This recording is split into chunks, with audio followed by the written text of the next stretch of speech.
всех вас с Коми-Республиканского института развития и образования. Мы рады каждому, кто пришел на нашу профессиональную онлайн-встречу. С кем мы еще не знакомы, разрешите представиться. Меня зовут Маркова Елена Петровна, методист кафедры дошкольного образования и начального общего образования. Сегодня мы продолжаем цикл онлайн-встреч-семинаров, которые посвящены вопросам реализации программы вдохновения. Тема сегодняшнего семинара связана с организацией педагогических наблюдений, с инструментами оценки динамики детского развития. Уважаемые коллеги, если в ходе работы у вас будут возникать вопросы или же вы хотите поделиться своим мнением, для этого просто напишите нам в чат, и мы дадим вам роль спикера. И у вас будет возможность включиться в профессиональный диалог. Начинает наш сегодняшний онлайн-семинар Лебедева Марина Владимировна. Уважаемая Марина Владимировна, просим вас выйти в эфир, подключиться.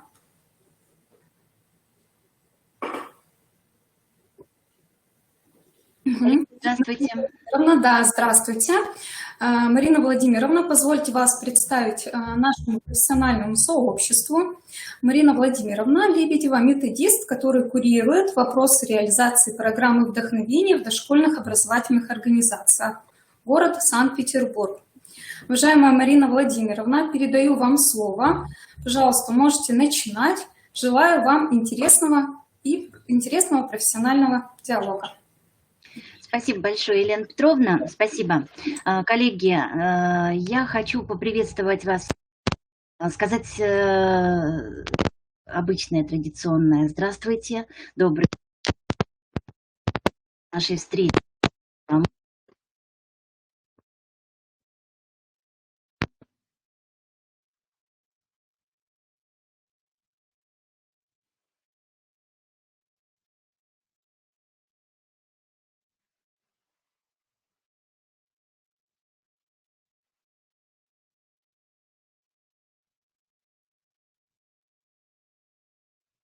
На вас мы не слышим.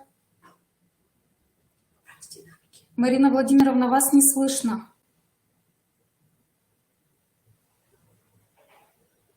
Совсем нет звука, пропал звук. Пожалуйста, отключитесь и попробуйте заново выйти в эфир. Сейчас слышно. Слышно? Вот сейчас слышно. Пожалуйста, заново начните, потому что мы вас вообще не слышим. Коллеги, вы сигнализируете?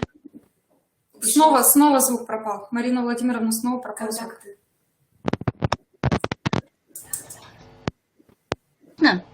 Вот сейчас, да. Но он пропадает. Опять снова пропал звук.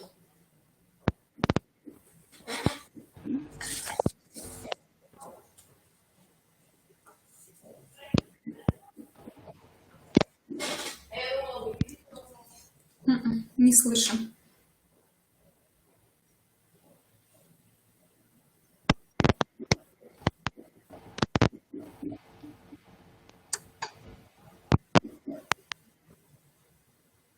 Нет, совсем не слышно.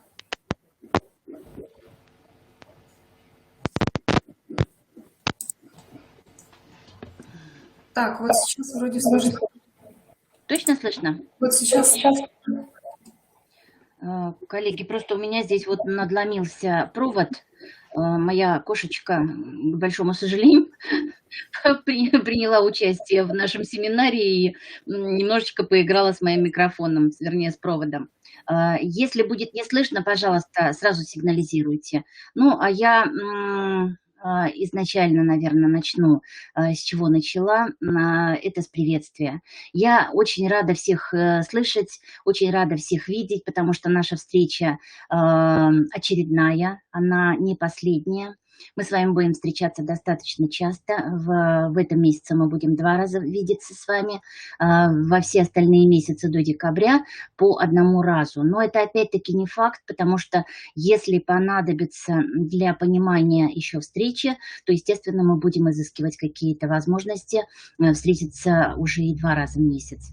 Поэтому Очень хочу поздравить вас всех с наступившим новым учебным годом, пожелать вам терпения, здоровья, крепкого-крепкого, потому что если нет здоровья, то очень сложно из себя выжимать какие-то интересные идеи, интересные, может быть, какие-то варианты для своей работы и творческого вдохновения, без которого в программе вдохновения просто ну никак невозможно.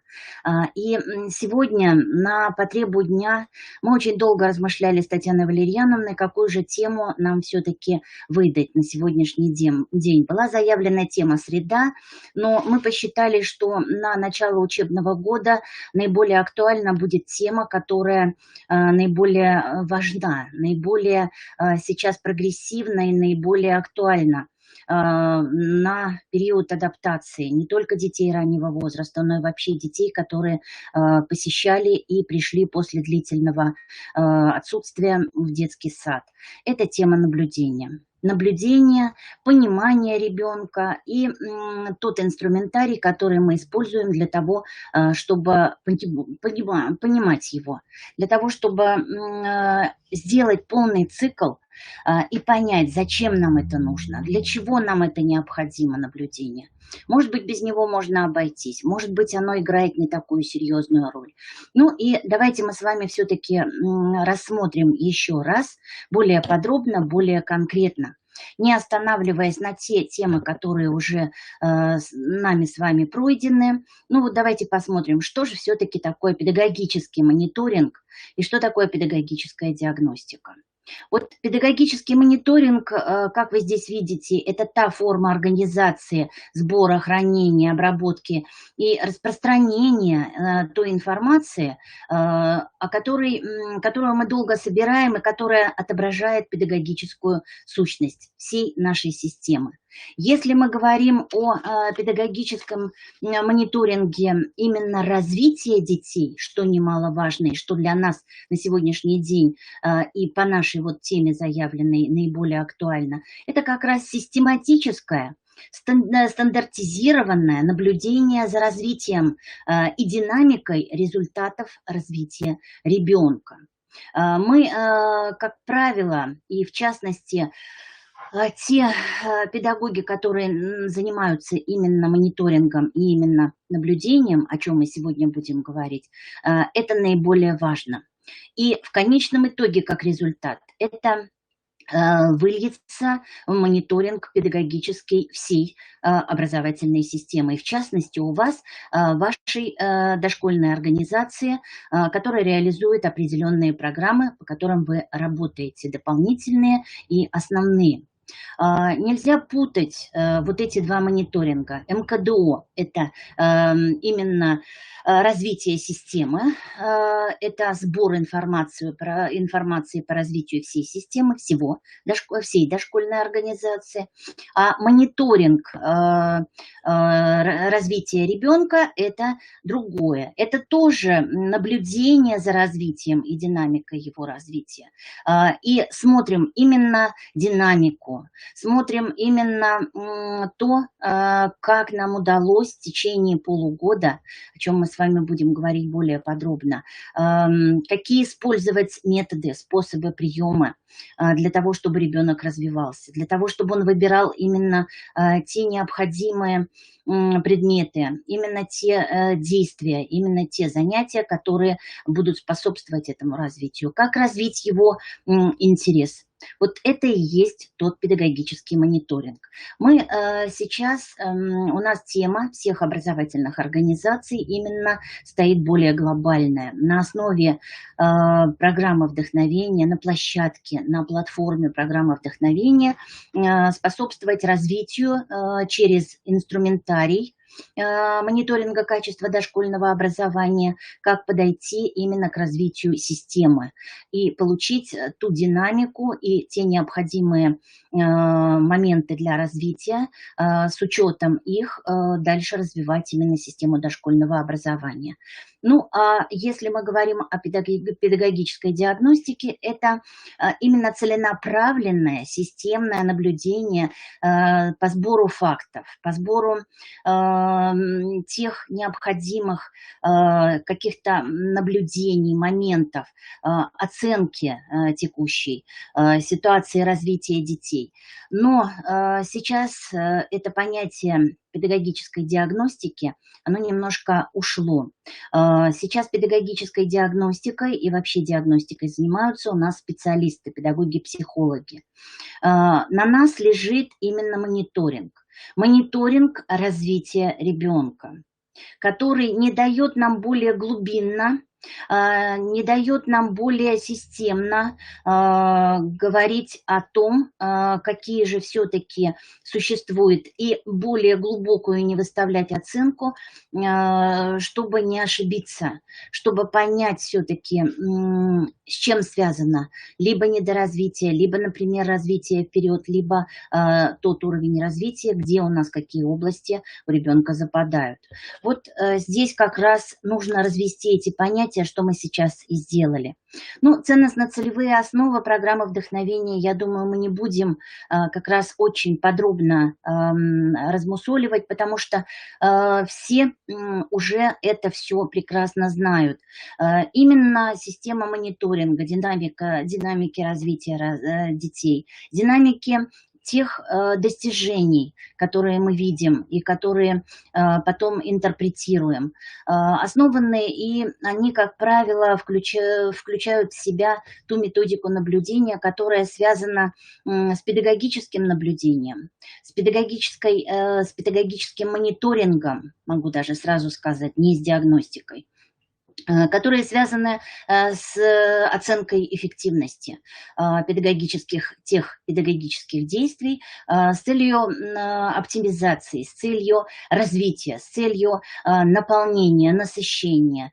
И здесь вот вторым пунктом, который дает нам возможности именно как раз включать в этот метод наблюдения, это детский портфолио. Детское портфолио, которое отображает достижения ребенка в ходе той образовательной деятельности. Это как раз тот инструмент, который наиболее наглядно дает нам возможность посмотреть по рисункам, по работам, по каким-то определенным выполненным заданиям на рабочих листах, посмотреть, насколько эффективно мы насыщаем развивающую среду, мы даем возможность ребенку развиваться. Еще один инструмент – это карта развития ребенка. Многие, вот не побоюсь этого сказать, потому что езжу по очень многим регионам Российской Федерации, и практически у 90% создается впечатление, что карта развития детей, ее заполнение, интерпретация и журнал достижений – это и есть та самая педагогическая диагностика. Друзья мои, разочарую вас, и дальше я вам расскажу, что это далеко не так. Карта на развитие ребенка – это не есть педагогическая диагностика. Это тот подготовительный шаг в наблюдении, когда мы делаем и выявляем стратегические цели для развития ребенка на перспективу. Дальнюю, ближнюю, то есть это как получится и как вы насыщаете определенными материалами свою среду. Ну и, безусловно, еще одним инструментом являются шкалы, которые помогают нам посмотреть, как же на сегодняшний день может соответствовать наша среда, может соответствовать уровень развития ребенка.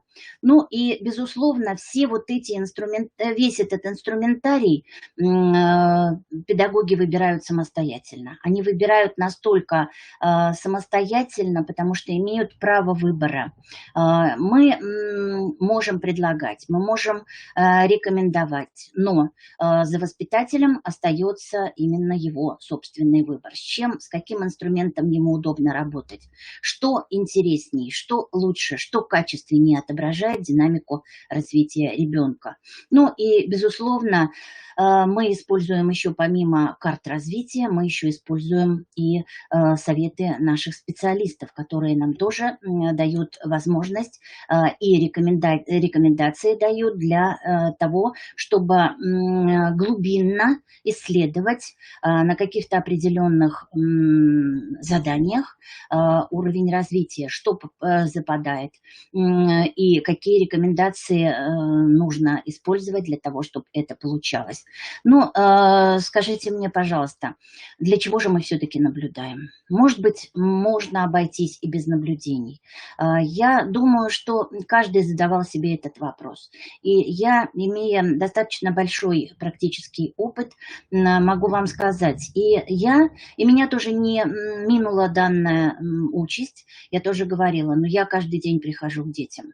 Я каждого ребенка знаю доподлинно, я каждого ребенка вижу. Я с каждым ребенком работаю индивидуально, и в группе, и, естественно, по отдельности. Поэтому зачем мне этот инструмент нужен? Лишнее время, лишние трудозатраты. Вот долгое время я находилась под этим впечатлением. Это был 95-й год, когда мы только взяли программу сообщества. И вот как раз попробовав несколько раз, проведя весь полный цикл наблюдения, мы уже стали понимать, насколько мы поверхностно можем наблюдать ребенка. Именно поверхностно. И делаем какие-то выводы, которые совершенно не отображают ту сущность развития ребенка и не дают полной, раскрытой и четкой картины его динамики развития. Ну и вот теперь давайте, вы уже глазками посмотрели, зачем же нам нужно. Да, лучше понимать ребенка. Лучше в каком плане? Да в том плане, что не всегда мы ребенка видим в той ситуации, когда мы не делаем за ним наблюдения. Не всегда мы видим его в каких-то определенных ситуациях, если мы не ставим перед собой эту цель. Потому что дети, как правило, в игре раскрываются намного шире, намного более открыто. Мы не можем порой определить интересы ребенка, потому что, ну вот вроде бы он как рисует, ему так комфортно, а он на самом деле привык просто к этому занятию, его там никто не трогает. Есть масса всяких различных нюансов и ситуаций, когда это не является той сущностью ребенка, тем интересом. Все умения и потребности могут очень долго скрываться. И вот для того, чтобы выявить эти потребности, для того, чтобы эти интересы были налицо, вот здесь мы как раз и должны наблюдать целенаправленно. Это могут быть целевые наблюдения, это могут быть спонтанные наблюдения в каком-то виде деятельности. Поэтому вот здесь как раз очень хорошо показывает нам интерпретация. Интерпретация тех наблюдений, которые мы делаем, о чем мы сейчас с вами как раз и будем говорить. Дальше. Для того, чтобы увидеть какие-то изменения в развитии ребенка с течением определенного промежутка времени, мы тоже замечаем исключительно только на каких-то фиксирующих фактах. Дальше. Определяем моменты, вызывающие какую-то тревожность, озабоченность. Почему так? Отвечаем на эти вопросы и как раз делаем целью наблюдать, почему вдруг происходят такие моменты. Еще нам нужно наблюдать только для того, чтобы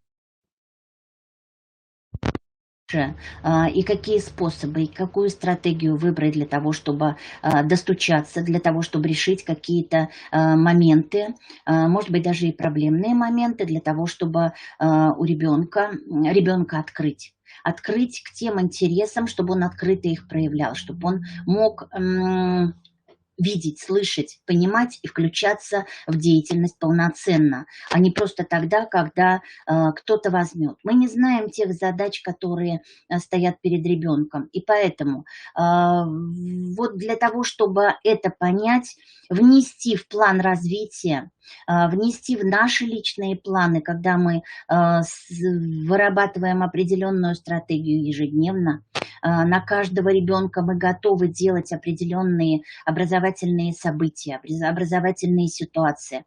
Когда мы готовы каждому ребенку индивидуально подготовить рабочий лист или какое-то задание, которое он может выбрать, или целенаправленно его заинтересовываем на данный вид деятельности. Вот это как раз и дает нам возможность из наблюдения. Также, безусловно, мы из наблюдения получаем ту информацию, которой пользуются не только педагоги, но и информируются родители, для того, чтобы они и дома тоже смогли вырабатывать единую стратегию вместе с нами и узнавали своих детей ближе, больше, полноценней. Ну и, безусловно, мы либо подтверждаем свои опасения или какие-то определенные стратегические гипотезы, либо же их отвергаем, потому что они могут быть неверны. Мы можем неправильно интерпретировать какое-то наблюдение, нам может показаться, а на самом деле это далеко не так. Здесь, сейчас и в это время. А в другое время у ребенка могут быть совершенно другие цели, совершенно другие.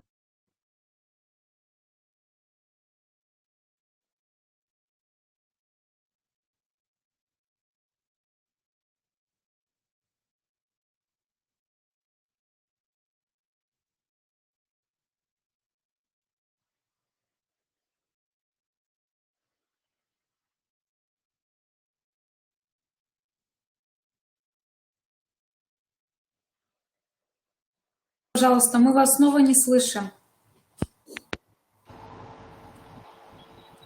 Так, сейчас слышно? Коллеги, слышно? Коллеги? Отлично. Ну, и, естественно, для того, чтобы понимать, насколько эффективно мы работаем, насколько эффективно развивается ребенок, конечно, здесь мы опять-таки используем ту процедуру наблюдения и длительного наблюдения. А что это значит наблюдать? Вот что это значит?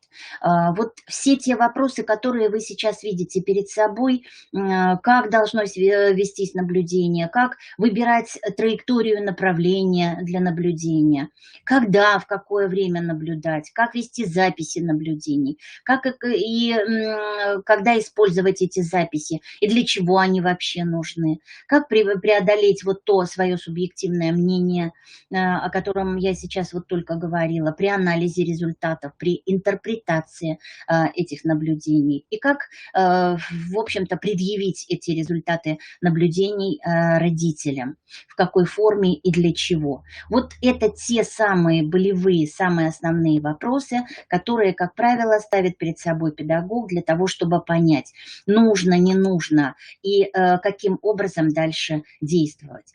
Вот посмотрите, пожалуйста, здесь записи наблюдений. Вот познакомьтесь, пожалуйста, здесь Маша 2,4 года, Вадим 2,7, 5 лет Никита и Толя 6-летний. Да? Вот как мы здесь записываем эти наблюдения. Вы видите, мы не пишем определенные трактаты. Идет фотографическая запись. Вот все, что мы видим, вот то мы быстро и записываем. Поэтому для того, чтобы иметь под рукой всегда именно карандаш, там, ручку или какой-то блокнот, берите, пожалуйста, обычные простые листы.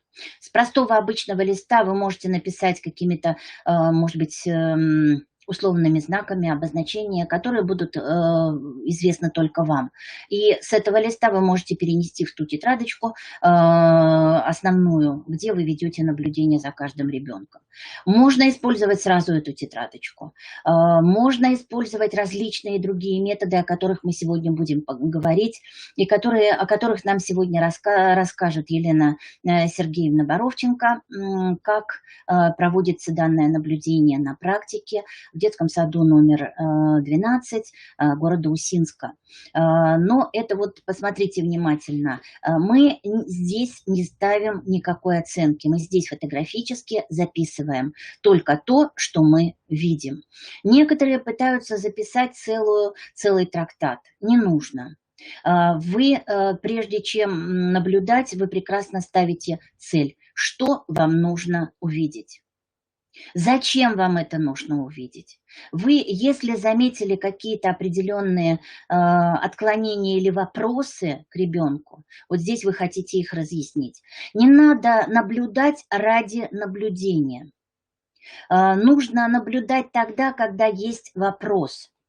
Когда у вас возникает какое-то сомнение, когда вы не совсем понимаете, почему ребенок в одной ситуации ведет себя одним образом, в другой ситуации другим.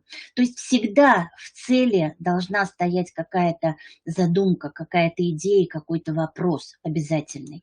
Ну и вот сейчас посмотрите записи наблюдения. Вот сравните. Здесь вот запись такая, которую, например, написал воспитатель. Первая. Невнимательные на занятиях, не умеет считать до 10. После 5 идет 7. То 7, то 9. Путает название цветов. И еще одни наблюдения. Это Майя, год и 8 месяцев, рисует, сидя за столом. Ну, и я уже дальше не буду комментировать, вы это все перед глазами видите. Чем все-таки отличается? Скажите, пожалуйста. А вот как раз могу вам сразу сказать, субъективная выставленная оценка самим воспитателем здесь и сейчас, на сегодняшний момент, дана ребенку, который, может быть, не выспался, с плохим настроением, либо с какими-то болевыми там вот синдромами, либо просто вот он не хочет общаться, потому что у него сегодня вот складывается не очень хорошо день, он либо мог поссориться, либо мог упасть, либо еще какие-то могут быть какие-то ситуации. Вот здесь я привела вам специально пример, два наблюдения, которые кардинально отличаются друг от друга. Одно оценивающее, а другое фотографическое.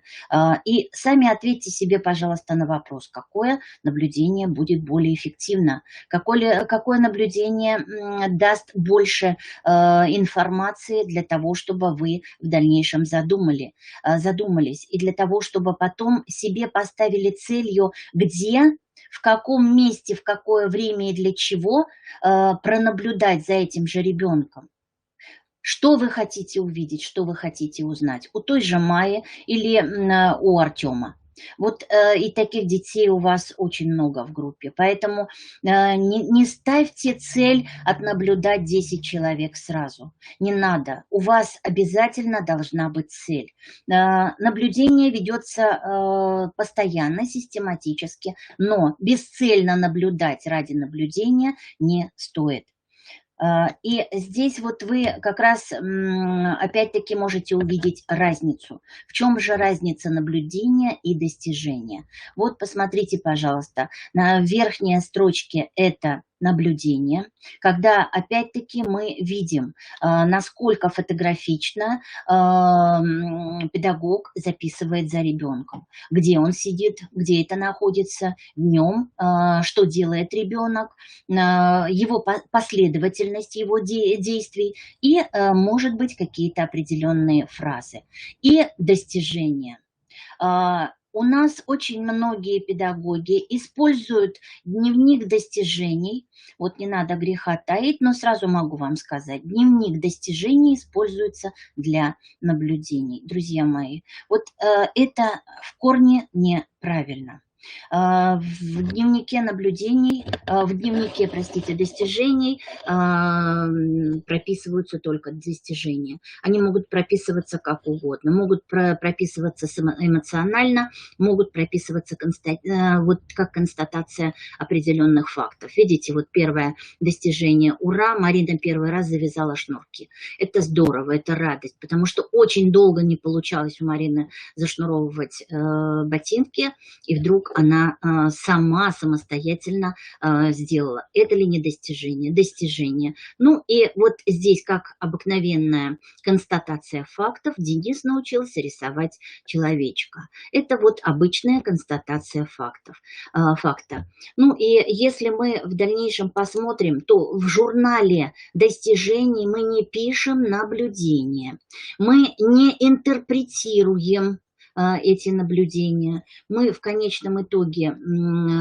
именно в журнале достижений графим его или разграничиваем, вот как вам удобно, на каждого ли ребенка, потому что достижений может быть много изначально, а потом их нужно наблюдать, потом их нужно видеть. Их будет с каждым разом, с каждым месяцем меньше и меньше. Но это будут реальные, качественные достижения. Поэтому не спешите, пожалуйста, использовать различные инструментарии в целях своего собственного желания. Они отображают совсем другую реальность. Почему я вам сейчас это говорю? Да потому что, когда вы проходите экспертизу МКДО, здесь вот как раз и выявляются данные нарушения. Когда показывают журнал достижений, там на самом деле ведутся наблюдения за ребенком. Это разные вещи, вы сейчас это поняли. Сейчас мы рассмотрим с вами различные формы фиксации. Вот перед вами вы видите те текстовые записи наблюдений, да? Это могут быть видеозаписи, это могут быть аудиозаписи, это могут быть кратковременные фрагменты, это могут быть фотографии, из которых потом вы можете делать какой-то определенный коллаж для знакомства родителей с результатами наблюдений. Это могут быть подборки каких-то заданий и работ на рабочих листах. Это могут быть рисунки, это могут быть аппликации, графические какие-то работы. То есть форм фиксации достаточно много. И эти формы практически, как я вам уже говорила, мы сегодня увидим и услышим. Ну и, безусловно, источником вот таких записей могут быть кто угодно. Это могут быть специалисты, это могут быть педагоги группы, это могут быть родители сами, потому что в любом случае нет работы, которая бы не волновала родителей, и их нужно в этом заинтересовывать. И если родители будут это видеть и будут понимать, какова цель этого наблюдения, а именно цель – это развитие их ребенка, определенных качеств, определенных областей, тогда и они очень охотно подключаются к данному моменту, к данному варианту. И здесь, конечно, если дети уже достаточно взрослые, дети, которые уже могут понимать, что динамика развития, она не какое-то там загадочное, скажем, существо, которое спускается сверху и озаряет их в данный момент для того, чтобы они что-то знали. Нет, это как раз вот та реалия, когда они чему-то научаются, когда у них начинает получаться, когда они то, что у них получилось, начинают оттачивать. Это ли не есть достижение? И они вот эти достижения и вот эти наблюдения фиксируют самостоятельно в форме записей, в форме коллажей, в форме рисунков, то есть в форме любых каких-то вариантов, которые они могут сами придумать для себя. Вот еще одна форма фиксации – это стикеры, о которых мы тоже говорили. Она может быть разделена по центрам активности, да? Она может быть, как вы здесь вот видите на фотографии, здесь фиксация идет вокруг ребенка, да? Зачем наблюдали? И, например, к концу недели родители понимают, сколько было проведено наблюдений за ребенком. И воспитатели тоже это понимают, потому что они могут эти стикеры собрать и зафиксировать или перенести в то место, в то хранилище, где у них это будет храниться до определенного момента, чтобы интерпретировать данные записи и работать с картами наблюдений, выявлять уже определенного рода задачи у ребенка. Ну и сейчас посмотрите, серия текстовых наблюдений вот за одним ребенком может быть абсолютно разная. Мы можем в одной ситуации или, например, в одном виде деятельности или в одном центре активности наблюдать ребенка несколько раз. И это тоже очень хорошая динамика развития, дает нам возможность понять то, что не получалось, почему не получается, что преследует ребенка, то ли его страх и неумение, то ли отсутствие навыка мелкой моторики, то ли еще какие-то определенные задачи. Вот здесь как раз именно текстовая серия данных наблюдений, она как раз дает нам возможность сделать выводы на уровне активности речи, да, на уровне мотивации, социальных определенных навыков. Ну и дает возможность понять воспитателю представление о мире данного ребенка. Может быть, настолько скудные знания, что, может быть, стоит развивать не именно данный навык в данном центре, который ребенок, за которым наблюдали за ребенком, а именно совершенно другое. Вот здесь как раз и дает возможность именно эта серия таких записей. Ну вот посмотрите, здесь что можно отнаблюдать? Вот здесь как раз-таки можно отнаблюдать тоже, как дети выбирают инструмент, как они овладевают какими-то определенными инструментами и с каким усердием или как у них это получается.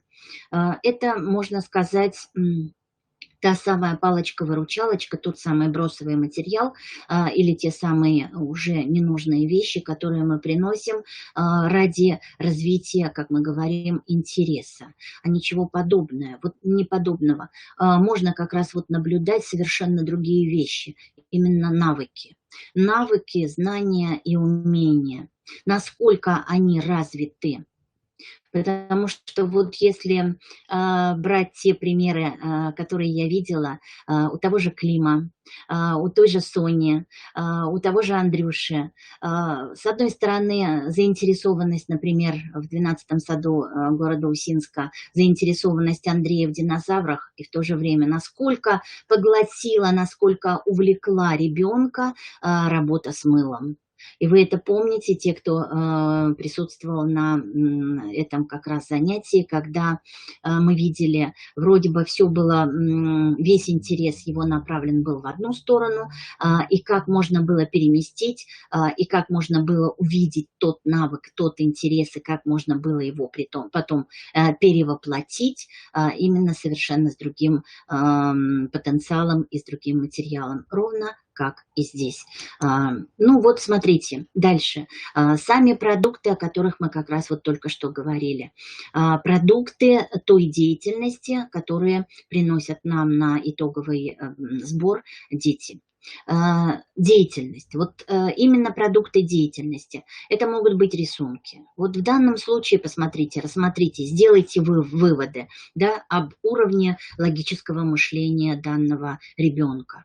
Здесь все простроено на определенной логике, на графике. И мы видим, что заявки на оборудование, материалы здесь никакой особой нет. Достаточно одного карандаша и достаточно затеи,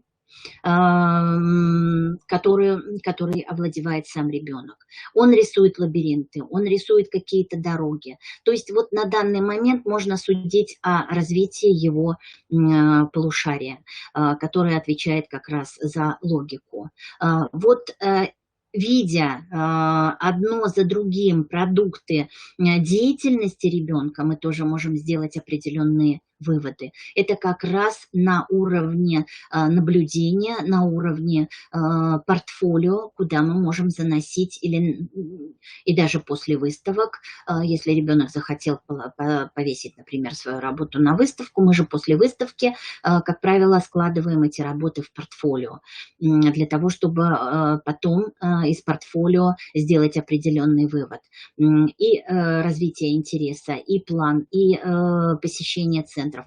Ну и, безусловно, на этой основе выявить его уровень развития, насколько он разносторонний, насколько он глубинный. Ну и давайте следующее посмотрим. Вот здесь опять-таки серия. Серия уже, но не фотографических записей, а серия фотонаблюдений за одним ребенком. Вот малышек. Малышек, который взял вот такой вот очень интересный материал, который дает возможность ему познакомиться и с цветом, и развить моторику, и, безусловно, увидеть, как чередуются цвета, как нанизываются. То есть здесь вот все то, что он делает, это изучение. Это знакомство, это изучение того материала, это эксперимент с тем материалом, который он взял. Ну, посмотрите дальше. Вот изучает сначала саму по себе доску, да, и дальше изучает коробку и все остальное прочее. Дальше он экспериментирует опять либо поставить ножками вверх, либо поставить ножками вниз. Вот здесь опять идет узнавание, опять идет проба, идет эксперимент с тем материалом, который он взял. Его совсем не интересует то, как надо. На сегодняшний день ему надо так, как он вот это видит здесь и сейчас, в то время. И вот когда мы это фиксируем через серию вот этих вот фотофиксации, да, фотозаписей. Вот здесь мы как раз и понимаем, что началось знакомство с определенным материалом, да, и сейчас уже мы видим, что он вроде бы удовлетворен, так как он захотел его использовать, так как он захотел это все увидеть. И потом использует уже как дополнение машинку, которая либо будет возить на себе какие-то материалы, либо она будет помогать ему в дальнейшем изучении. Вот посмотрите дальше. Посмотрите дальше, когда уже ребенок освоил данный материал, посмотрел на машину, и он понял, что круглые предметы, круглые формы, они похожи на колеса, которые можно каким-то образом отобразить. И вот посмотрите, как, видя и беря маленькую машинку, рассматривая ее и тот материал, который он имеет, он уже в конечном итоге сам смастерил машинку. Это ли не показатель того, как он самостоятельно освоил тот материал, который был для него новый и на данный момент его заинтересовал? Это вот как раз тот самый вариант для воспитателей, когда не нужно навязывать ребенку, даже если вы для него разработали какие-то образовательные ситуации.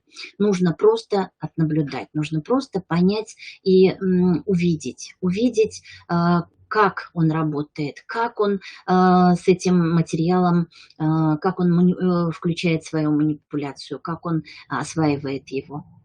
Ну и в конечном итоге, смотрите, от машины он ее разбирает, да, и дальше он пытается уже сделать что-то свое, что-то интересное. И в конечном итоге у него получается уже совершенно другой сюжет, совершенно другая игра, в которую он может уже играть. То есть в конечном итоге у него получилась такая очень интересная композиция, вроде как город, да, город или игровая площадка. Мы не знаем, что он задумал.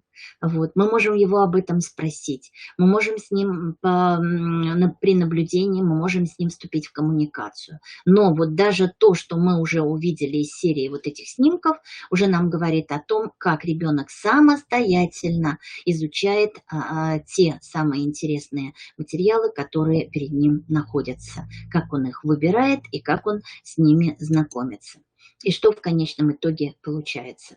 Ну вот мы рассмотрели фотографии, да, и записываем те умения, которые ребенок нам продемонстрировал, знания, знает ли он цвета, может ли он подбирать по цветам, либо он, не зная цветов, пытается их совместить. Эмоциональное состояние, насколько он удовлетворен той работой, которую он выбрал.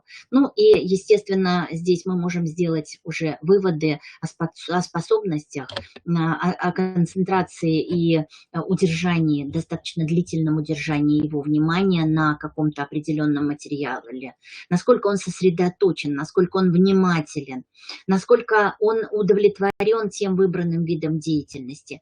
Ну и, естественно, насколько он исследовал.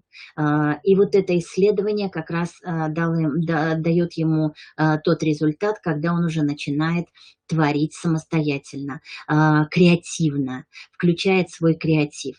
Ну и дальше мы можем увидеть, как используются продукты детской деятельности для анализа и оценки достижений.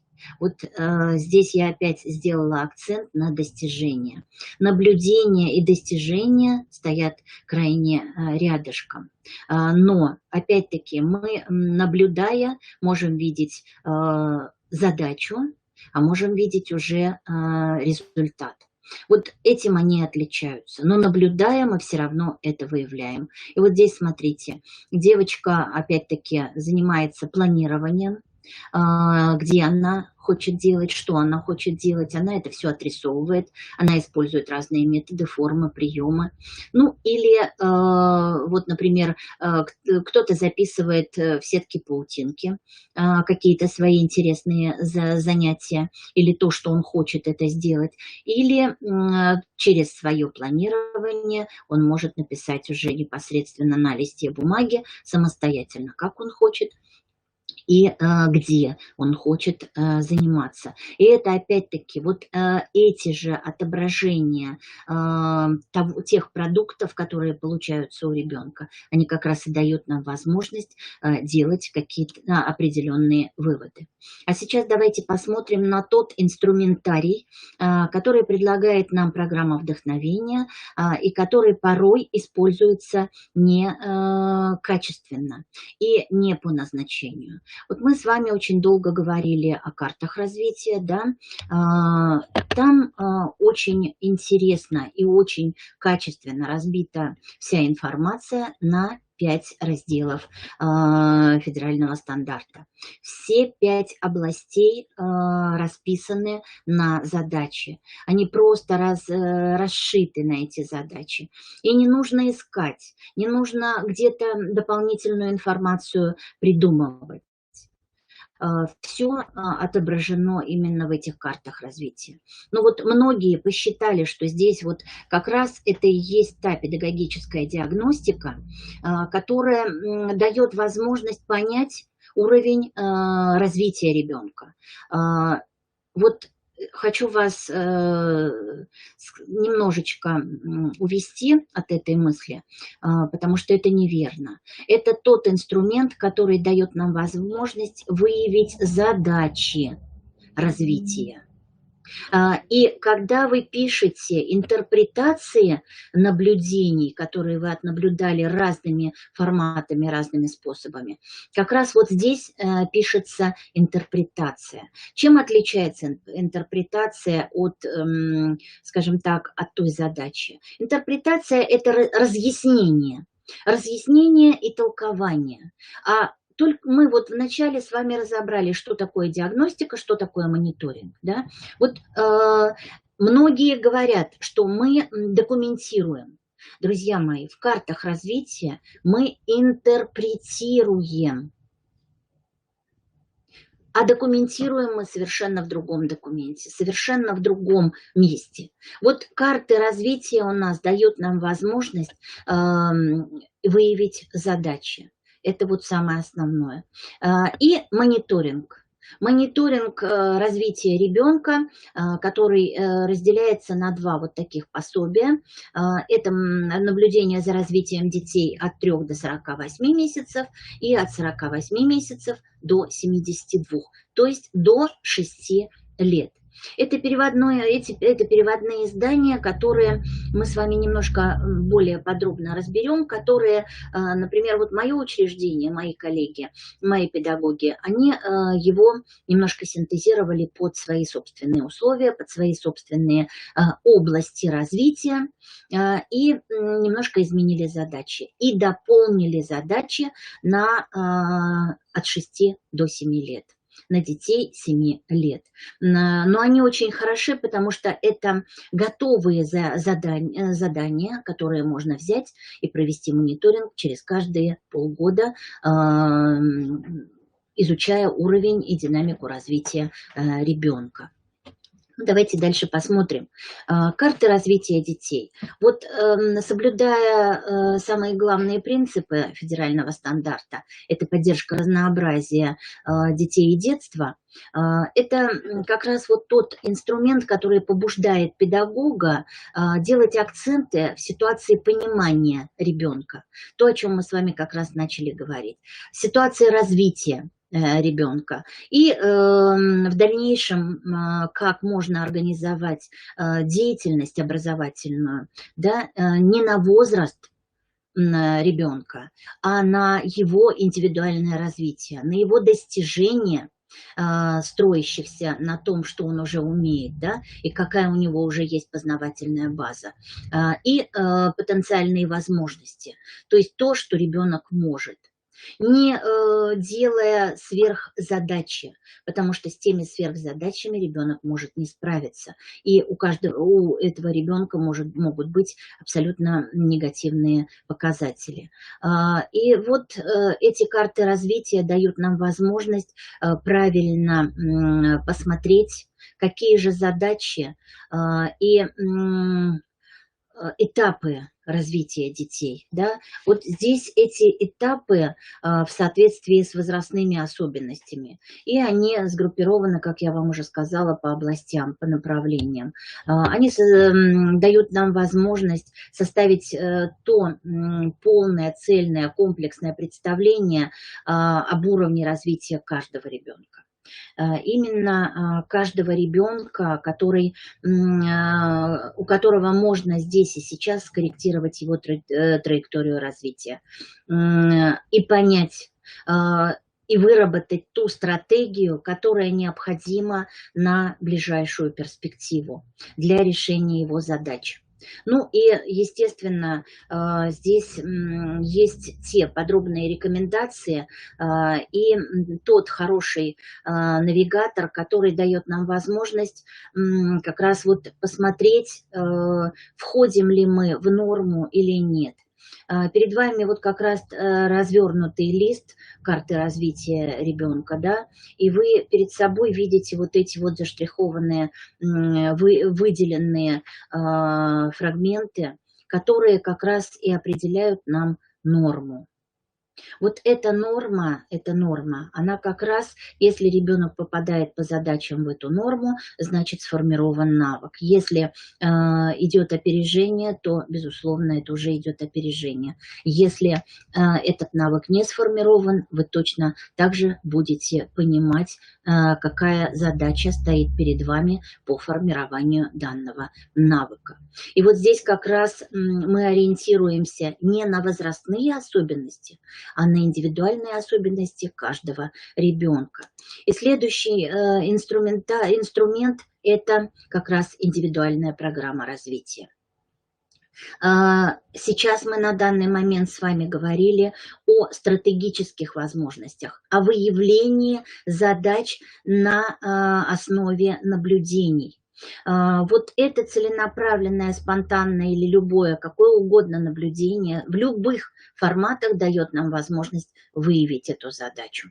Задачу 2 или 3, не более того, поставить и разработать стратегию. Стратегия, которая будет распространяться не только здесь и сейчас на педагога, по формированию среды, по каким-то определенным формированию навыков ребенка, по коммуникативным навыкам, то есть у всех разные задачи. И вот на сегодняшний день это все, вот мы выявили задачи, и эту задачу мы документируем. Документом как таковой является индивидуальная программа развития. Мы ее можем называть как угодно. Это может быть маршрут индивидуального сопровождения, это может быть индивидуальная программа развития, как хотите. Но самое главное для вас – это выявленные при наблюдении задачи вы должны расписать, с помощью чего, с помощью каких материалов, действий, ситуаций вы будете решать данные задачи. И вот здесь как раз это и есть и называется еще один инструмент – документирование. Документирование – это равно маршруту индивидуального сопровождения или индивидуальной программе развития, вот как хотите. Вот здесь как раз вот вы видите, я не буду уже комментировать, потому что время идет, а у нас, нам хочется еще показать, мне хочется показать практическую часть, чтобы вы вот те знания, которые сегодня, может быть, немножко переформатировали, чтобы вы закрепили на каких-то уже практических примерах. И здесь вот видите и сбор, и анализ информации, может быть, и профессионально выверенные выводы, потому что документирование – это создание документа, готового документа с использованием различных методов, способов и средств фиксирования информации именно на данном каком-то материальном носителе. Материальный носитель – это и есть та самая программа развития, маршрут индивидуального сопровождения, еще раз повторяю, как угодно вы его назовите, но это самое главное, что является в процедуре наблюдения. Вот сейчас на сегодняшний момент я вам покажу тот маршрут индивидуального сопровождения, который разрабатывали мои коллеги, мои педагоги, будучи работая в образовательном учреждении руководителем и ведя вот как раз эту инновационную деятельность, мы это утверждали, я это утверждала приказом. И это на самом деле работает. Вот посмотрите внимательно, пробегите глазками, и вы увидите. Здесь обязательно фиксация фамилии, имя ребенка. Обязательно возраст точно, вплоть до года и месяца. Вы обязательно фиксируете дату, когда вы составляете этот маршрут индивидуального сопровождения. Указываете сильные стороны, указываете интерес ребенка. Это опять-таки все с наблюдения и особенности развития ребенка. Что значит особенности, наверное, говорить не нужно. Здесь как раз об особенностях развития ребенка, здесь разговор с родителями. Мы закончили, вот я свою практическую деятельность в учреждении закончила тем, что мы вот такие маршруты индивидуального сопровождения сначала давали родителям. Давали родителям, знакомили их с результатами наблюдения и задачами, и давали им возможность написать свои собственные задачи. И вот когда они пишут это все, вы даже не представляете, насколько они открываются. Насколько они открываются. Кто-то пишет и открывается, кто-то, безусловно, механически заполняет данный документ, а кто-то не заполняет его вовсе. Но тем не менее, тот родитель, те мамы и папы, которые заинтересованы в развитии своего ребенка, они будут писать вам свои собственные видения и свои собственные задачи. Они могут не пересекаться с теми задачами, выявленными на сегодняшний день, но тем не менее на основе этого они вам покажут и сильную сторону, и интерес, и особенно особенности. То, о чем они не говорят и могут долго не говорить вслух, скрывая от всех. И вот здесь как раз видите левая колоночка, которая говорит о том, что вот в эту колоночку вписываются задачи. Не более 3 задач на сегодняшний день вы можете выполнить в этом маршруте. И под эти задачи вы под каждую задачу разрабатываете стратегию. Это могут быть материалы, это могут быть какие угодно работы, образовательные ситуации, игры различные, рабочие листы, какие-то занятия. То есть вот на основе сильных сторон ребенка. Потому что если у ребенка сторона, скажем так, сильная сторона одна, а вы все время давите на другую сторону, то ребенок может элементарно просто отказываться и не выполнять данную задачу теми способами, которые хотите, например, и вырабатываете вы. Для чего нужен интерес ребенка? Вы должны понимать, что только через интерес и сильные стороны вы можете стратегически планировать развитие. Только так. С учетом, если вы знаете его особенностей развития. Вот это важно. И на сегодняшний день, когда вы разработали каждому маршруту, у вас стоит дата. Мои коллеги, чтобы не путаться, они делали такую сами для себя, графили большими клеточками и записывали. И дальше наблюдали. Происходил процесс мониторинга через каждые полгода и опять наблюдение, наблюдение, наблюдение, наблюдение. И если мы понимаем, что мы стратегически попали в то понимание ребенка, в его сильные стороны и развили его интерес, и эта задача будет решена достаточно быстро. Не надо делать 2 раза в году, как мы раньше делали педагогическую диагностику. Если мы видим, что 2 задачи из маршрута наблюдения, из маршрута сопровождения уже выполнены, наблюдений вполне достаточно. Наблюдение интерпретируйте, опять заполняйте карту развития, выявляйте следующие задачи, но ту задачу, которая у вас не решена, вносите в следующий маршрут индивидуального сопровождения. И так до бесконечности. Кому-то хватает 2 маршрутов на целый год, а у кого-то их будет 5, а у кого-то больше. Вот чем больше вы будете разрабатывать маршрутов, тем эффективнее и качественнее будет простраиваться ваша среда, и тем эффективнее и качественнее будет ваша работа. Работа по развитию ваших детей. И в частности, вы можете абсолютно спокойно говорить, что у вас индивидуализация налицо. И вы можете абсолютно спокойно по мониторингу качества дошкольного образования претендовать уже на определенные уровни. И базовый уровень, и дальнейшие уровни. Если уже разработали систему наблюдений, вот это говорит о том, что это уже базовый уровень и выше. Если от случая к случаю, то это 3-й уровень. Вернее, прошу прощения, это 2-й уровень. Это еще не дошел до базового уровня. Поэтому я надеюсь, что если будут какие-то вопросы, вы мне их потом зададите или откомментируете. Но на сегодняшний день вот пока информация вот такая. И вот здесь посмотрите, пожалуйста, та цикличность, о которой мы сегодня с вами говорили. Она состоит как раз именно, начинается с наблюдения и заканчивается тем же самым наблюдением. Мы не перестаем наблюдать. Не надо нам, еще раз повторяю, ставить задачи каждого ребенка наблюдать ежедневно. Нет, у вас есть цель, у вас есть маршрут индивидуального сопровождения, и вы стараетесь вот те задачи, которые поставлены перед ребенком, их выполнить. Ну и, безусловно, документирование, интерпретация мы с вами разобрали, что это такое.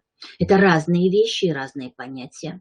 Что значит интерпретировать и что значит документировать. Документирование – это уже готовый документ.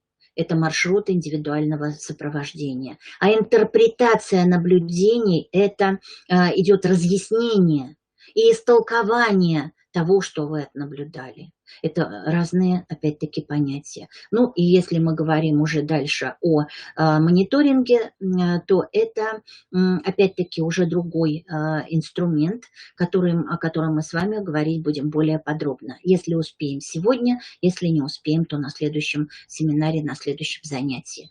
Но вот вы должны как раз понять вот эту цикличность. Это, дорогие мои коллеги, это как раз та самая улитка, которую я немножко проще, скажем так, сделала, именно чисто под наблюдение, вот, но которая в итоге заключается на вашей рабочей панели. И это все как раз и будет тем инструментарием, который будет отображать ваше наблюдение. Будет отображать именно ту динамику развития, которая у вас будет та показательная, которую вы разработали. Если задачи долго не решаются, сразу добавляйте или заново разрабатывайте другую стратегию. Значит, вы что-то не учли, значит, вы отнаблюдали неправильно, значит, интерпретировали немножечко неверно. И это вам дает право для того, чтобы еще раз понаблюдать и посмотреть уже в разных ситуациях. Дополнительно к маршруту индивидуального сопровождения, к задачам, у вас может быть мониторинг.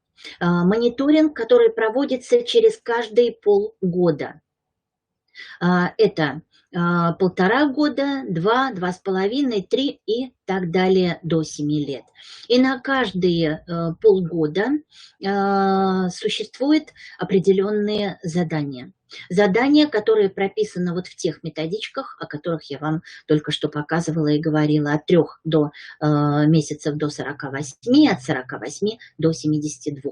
Но их нужно как следует изучить, и их нужно как следует адаптировать к себе, к своим детям и к своему коллективу, и к своему региону, и к своему месту, где вам это будет удобно и где вам будет нетрудозатратно. Мониторинг дает еще больше понятий для того, чтобы выявить по задачам, в каких областях какие есть задачи. То, что вы, может быть, не заметили, то, что, может быть, прошло мимо ваших глаз, мимо вашего понимания. Поэтому вот здесь собраны как раз все инструменты, которые необходимы вам для создания системы наблюдений, для того, чтобы выйти на базовый уровень и выше.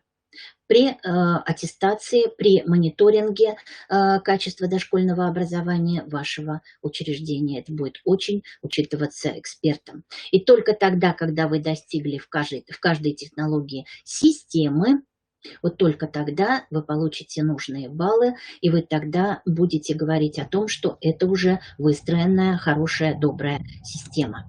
Ну и вот сейчас как раз мы поговорим о портфолио. Это еще один инструмент, о котором я упомянула в самом начале, который дает нам возможность понять, насколько интересно и эффективно можно выявлять уровень развития именно вот через это портфолио, через эту книгу, через это авторское создание самим ребенком, какие он материалы выбирает, какие он захочет работы свои положить туда. Он может ее абсолютно спокойно брать домой. Они с родителями могут делать какие-то новые, я не знаю, фотоколлажи, могут какие-то работы делать вместе.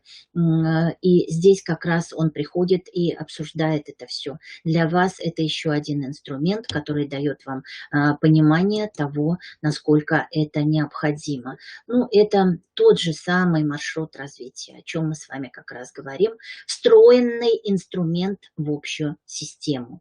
Это та возможность, которая дает нам понять, которая дает нам увидеть и которая нам дает возможность взаимодействовать всему педагогическому коллективу, начиная от педагога и заканчивая именно управленцами, чтобы и педагоги, и родители, и специалисты, и управленцы, вы должны работать в одном и том же ключе. Для нас самая главная задача – это развитие ребенка. Ну и, естественно, для чего предназначено портфолио? Как вы его будете вести? Какой у вас будет алгоритм запуска? удобно, неудобно. Удобно папками, либо удобно книжками. Удобно вам делать это какими-то книжками-малышками, либо это может быть состоять из каких-то файловых карманов. То есть это вы определяете сами и вид, и структуру этого портфолио. Совсем не обязательно делать вот как показано. Сами родители и дети вам подскажут тот механизм, как это удобно. Он предполагает включение родителей, о чем я вам сказала. Забираете портфолио домой, естественно, и родители, когда вы им даете вот именно этот маршрут, в первую очередь для заполнения, они уже видят, где какие проблемы у ребенка. Именно заинтересованный родитель в развитии своего ребенка, он и будет формировать сознание вместе с вами, взявшись за руку, и поведет ребенка в ту страну знаний, в страну развития, которая даст ему большие широкие перспективы в его жизни. Вот те целевые ориентиры, на которых мы замыкаемся при наблюдении. Да? Это интерес к окружающему миру, к тому окружению, где ребенок активно взаимодействует. Он взаимодействует, включаясь в общение со сверстниками, со взрослыми. Он овладевает определенными культурными навыками, включает и проявляет инициативу и самостоятельность. То есть вот масса, развивает и крупную, и мелкую моторику, хорошо владеет устной и письменной речью в конечном итоге. Ну и, безусловно, его развиваются психические процессы, любознательность, инициативность и все те качества, которые необходимы по выходу из детского сада к школе. Поэтому когда ребенок уже способен принимать решения и брать на себя ответственность как раз за свои знания, это вот как раз его готовность. Готовность к вступлению на новый этап своей собственной жизни, к обучению в школе. Вот те ориентиры, те статьи закона, как раз которые говорят нам. Это и 64-я статья, которая говорит о том, что мы не обязаны ориентироваться на результаты программы, мы обязаны ориентироваться на результаты ребенка, потому что все индивидуальны. Осваивать программу каждый осваивает по-своему. Кто-то более медленным темпом, кто-то более быстрым. У кого это получается достаточно сложно. Поэтому, если мы говорим, что у нас индивидуальный подход в каждом виде деятельности, то программа, она рано или поздно все равно освоится. Может быть, на каких-то вот не особо высоких результатах тому ребенку, у которого траектория своя, и он не настолько спешен. Но он все равно добьется тех показателей, которые ему необходимы будут при подготовке к школе. И психические процессы у него будут развиваться более медленно. И вот все, что нам говорит федеральный образовательный стандарт, это разброс вариантов. Тот разброс, который вот не дает и не нацеливает нас на вот именно тот результат, который заложен изначально, например, в программе, который мы не несем ответственности, потому что каждый имеет свои достижения. Каждый идет своим путем, обуславливается необходимость определенных каких-то резервных свойств, да, основ освоения программы. И именно твоя или вот, скажем, та стратегия, которую вы разрабатываете, которая очень хорошо ложится на ребенка, и он хорошо идет по этой стратегии, то вот как раз эта стратегия лежит в области ответственности вас. что если вы правильно наблюдаете, если вы правильно интерпретируете, то документация у вас идет абсолютно грамотно и точно. И вы получаете очень интересную, скажем, очень хороший результат, который дает вам возможность развивать ребенка дальше на основе уже той базы, которая имеется. Ну и сейчас давайте мы с вами как раз вспомним еще этот стандарт о педагогической диагностике, да, это индивидуализация, оптимизация работы в группе, да, ну и что такое диагностика? Опять мы разобрали. Это опять-таки те признаки мониторинга, которые говорят за то, что это системная, систематизированная, стандартизированная, хотя у нас пока вот нет определенного стандарта, но тем не менее именно в мониторинге качества. Ну вот опять-таки это говорит о том, что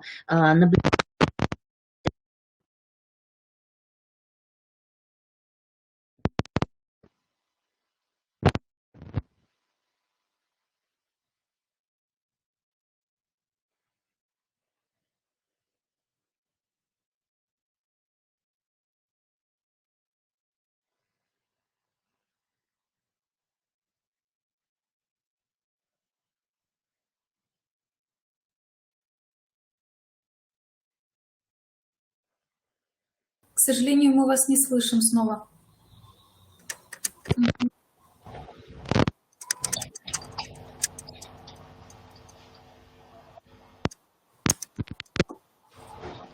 коллеги, слышно? Вот сейчас слышно. Все, стараюсь уже опять-таки не двигаться, не дышать. Крайне сложно, но...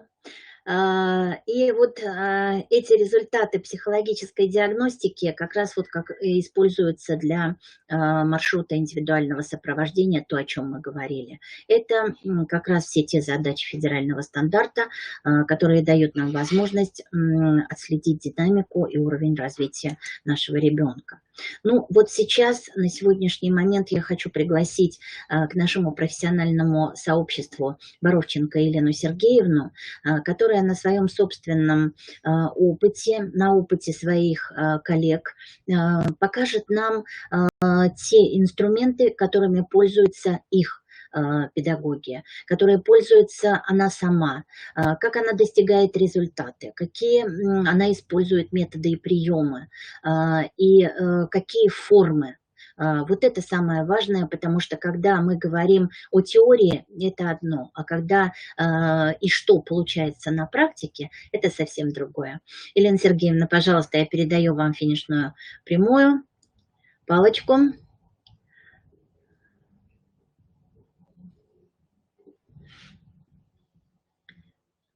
Ну вот здесь вот Елена Сергеевна уже подключила. Здравствуйте, Марина Владимировна.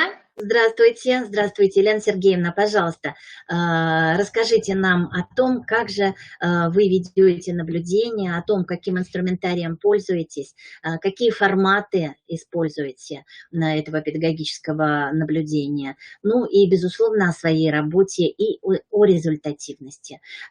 Почему наблюдаем мы не ради наблюдения, а ради определенного результата, а самый главный результат – это именно развитие.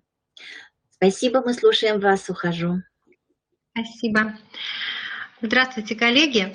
Я расскажу о том, какими формами наблюдений пользуюсь я. Совсем чуть-чуть, с разрешения своих коллег, я взяла у них фото и видео, потому что все то, что делают они, все то, что видят они, вижу и я. Поскольку наблюдение – это процесс такой не индивидуальный, как уже сказала Марина Владимировна, это может быть определенные выводы для себя. Я скажу, какие выводы я делаю, да, возможно, что-то из того, что увижу или покажу я, вам пригодится. Вообще, самая важная на самом деле задача, и Марина Владимировна сказала об этом в самом начале, именно сейчас для нас адаптировать малышей, которые приходят к нам в детский сад. Что значит адаптировать? Это значит помочь им войти в новый социум, помочь им прожить в новых условиях без, ну, вернее, не без, а минимализировав стресс, в котором они сейчас находятся. И я, и абсолютно все сотрудники детского сада, и старшие воспитатели, заведующие обязательно приходят к малышам, чтобы с ними познакомиться, чтобы посмотреть на них, чтобы что-то увидеть, поделиться впечатлениями, увидеть то, что потом пригодится, возможно, педагогу, возможно, родителям. Потому что все мы с вами люди, и все мы видим все с нашей личной точки зрения. Мы пропускаем любое увиденное сквозь свой жизненный опыт. Именно поэтому очень важно делиться впечатлением с коллегами, обговаривать все то, что вы увидели. Фиксируем, как правило, это мы либо впечатлениями, да, которые потом записываются, как говорит Марина Владимировна, на обычные листочки бумаги, либо сейчас мы все довольно, ну, вот продвинутые люди, у всех есть телефоны, мы можем фотографировать. И что же мы можем увидеть, приходя вот к таким малюткам в группу, да? Мы можем увидеть, как они относятся вообще к посторонним взрослым, как они реагируют на что-то новое, насколько они открыты. Вот сразу видно, да, когда вы видите малыша, даже в свободной деятельности, кто-то ведет себя очень осторожно, вроде играет, но ведет себя очень осторожно, кто-то более открытый, привлекает к своей деятельности других. А еще, что очень важно для педагогов, которые работают с малышами, понять и увидеть, чем нужно насытить среду для малышей, которые вот сейчас пришли. Потому что не факт, что те предметы, те игрушки, которые находятся сейчас. Поэтому, внося каждый раз что-то новое, предлагая что-то детям, мы наблюдаем за тем, как они это используют, насколько им это полезно. И очень часто такие маленькие находочки, которые бывают у отдельных педагогов, потом используют другие. То есть мы делимся своими находками, своими впечатлениями, пробуем их применить где-то в других группах, с другими детьми. Это очень часто интерпретируется, то есть выглядит уже совершенно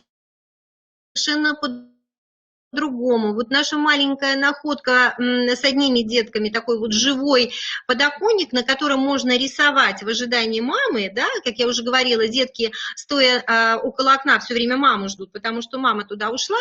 Когда мы оживили этот подоконник, то есть поставили туда краски, застелили его бумагой, дети стали отвлекаться, рисовать и выплескивать свои вот эти вот негативные эмоции на этот подоконник. Другие педагоги несколько интерпретировали в другой группе это, да, то есть они поставили не просто кучки бумаги, на этих листочках уже было что-то нарисовано, какие-то заготовочки, то есть все то, что мы увидели, то, что мы положили в копилочку, обговорили, мы все это потом очень хорошо используем. Здорово, очень здорово наблюдать за детьми именно в то время, когда они раскрепощены, да, когда они что-то рисуют, когда они что-то лепят, творят. Малыши вообще увлеченно рисуют и творят везде, как только им в руки попадают краски. И когда мы им даем возможность рисовать на большом холсте, на большом пространстве, вот здесь мы уже можем увидеть не только то, как им это интересно, но и то, как они проявляются, какие эмоции они выплескивают, как они себя чувствуют, находясь в детском саду. Еще одну вещь, которую можно увидеть и пронаблюдать, это то, как относятся дети к своим произведениям искусства, к своим работам. Да? Вот, например, в записях есть у педагогов, у меня это на фото есть, я зашла, увидела, да, а у педагогов в записях есть о том, что вот Арина и Маша очень долго рассматривали детские рисунки, находили на них свои, рассказывали, как они это рисовали. При этом остальные дети, закрепив свои рисунки там, где они захотели, больше к ним не подходили. Но Лёва нашел свой рисунок, когда пришла мама, решил его снять и забрать. Тут же Максим подошел, сказал, я тоже отдам маме. Ну, то есть вот такие наблюдения говорят о том, как дети уже, у детей появляются вот такие вот маленькие звоночки, когда они могут анализировать уже свою деятельность, как они относятся к продукту своего труда. При том, что мы не делаем выводы, мы просто смотрим, мы просто наблюдаем за тем, как дети себя ведут в привычной для себя, иногда и непривычной обстановке. Очень интересно, да и вообще Марина Владимировна уже говорила, что самый показательный, наверное, возможность для наблюдения – это свободная детская игра, потому что именно в свободной детской игре можно увидеть, как дети присвоили себе полученные знания, что они уже знают и знали, умели задолго до этого, как они учатся друг у друга, что им интересно, что им не интересно, чем можно наполнить еще среду, чтобы помочь детям развить такую вот сюжетную игру, чтобы можно было вовлечь других детей, да, вот, в общую деятельность. Поэтому такая вот еще такая вот заметочка, да, детки разные, но детки одного возраста. Кто-то уже умеет играть в сюжетную игру, кто-то пока еще манипулирует. А некоторые дети даже не просто играют, но уже умеют организовывать игру, то есть приглашать кого-то. То есть они умеют уже контактировать друг с другом. И это отражается обычно вот либо в фото, которые мы наблюдаем, а потом это все отражается в записи, где написано: Маруся предложила ребятам чай. Она сначала накрыла стол, позвала Мишу, позвала Максима, к ней подошел Тимур, да, и вот такие вот записи мы фиксируем, что мы увидели. И потом, только через какое-то время, когда мы наблюдаем за тем, как играет дальше Маруся, как организовывает свою деятельность дальше дети, мы уже можем сказать, что вот тогда уже, да, у Маруси были вот такие вот задатки, то есть умение организовать игру. Мы можем увидеть, как дети относятся друг к другу, насколько они открыты, как они видят, да, что кто-то младше, кто-то старше, что кому-то нужна твоя помощь. Насколько тот или иной ребенок уже социализирован, как он относится с уважением к взрослым. И мы это фиксируем опять не записью, да, там, что Маша умеет общаться со взрослыми, там, Соня умеет попросить. А Соня помогла Вове дотянуться до веревочки, у которой у него не получалось дотянуться. Во время танца Тимур начал обнимать детей. На это откликнулись две Машеньки, да, и вот такие вот записи, а вообще фотофиксация, она дает возможность вот этот момент запомнить, потому что вы видите детские эмоции очень часто на фотографиях. Иногда вот такие наблюдения спонтанные заставляют нас именно вот наблюдать за ребенком, отдельным ребенком уже в деталях. Педагоги наполнили среду коробками в группе младшего возраста, и дети очень веселились. Просто все веселились, им нравилось залезать, вылезать, играть. Мы наблюдали вот этот вот непрерывный процесс, было очень весело, шумно. Педагог только иногда старалась как-то оградить друг от друга, чтобы они не ударили, объясняла им, что надо аккуратно. И тут мы обратили внимание, что все залезают в коробку, пытаются спрятаться, играют в прятки, делают домик, кроме Ариши. Ариша очень долго за этим наблюдала со стороны. И я стала заходить каждый день и смотреть за этим процессом. Я спрашивала: Оксана Абдуллаховна, Ариша играет с детьми? Она нет. И тут вдруг мы поворачиваемся, то есть играет ли она с коробками, залезает она в коробки? Она нет, она играет с куклой рядом. И тут вдруг мы поворачиваемся, и мы видим, что Ариша подпирает спинкой коробку, в которой в это время сидят и веселятся дети. И она прислушивается к тому, что происходит у нее за спиной. Мы это сфотографировали, да, то есть я какое-то время еще постояла, поговорила, поиграла с детьми, поза у Ариши не менялась, вернее, потом она просто встала и пошла дальше играть. И тут через какое-то время мне приходит фотография. Сейчас все это делается очень быстро. Ариша сидит в коробке. То есть ребенок переборол свой страх. Ей просто было страшно залезать в коробку, которая закрывается.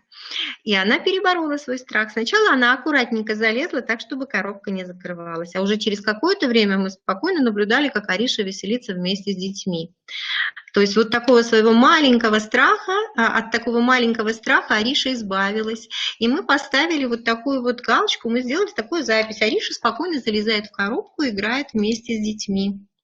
Вообще, как бы, вот организация среды, организация пространства детского – это очень важно. И поэтому мы всегда такие вот маленькие заметочки для себя делаем, что нравится детям, чтобы потом понять. Мы наблюдаем это в одной группе, мы наблюдаем это в другой группе такого же возраста.